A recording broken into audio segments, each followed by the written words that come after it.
नमस्कार मो नाटा हूँ सुभाष साहू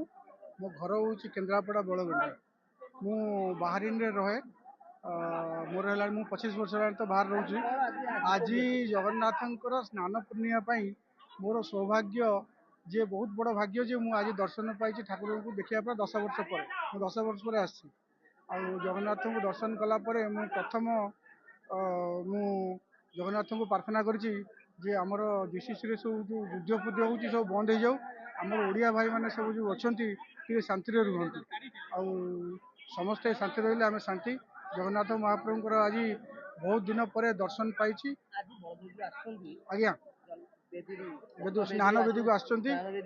आज्ञा बहुत बढ़िया आज्ञा मु तो 10 वर्ष पर आसी मु तो भक्ति भाव में तो अवर्णनीय अकल्पनीय आज्ञा भावपूर्ण भक्तिमय परिवेश आते 10 वर्ष पर मुझे आसिक जगन्नाथ दर्शन पाई बड़ कथा रथयात्रा पर जी आज स्नान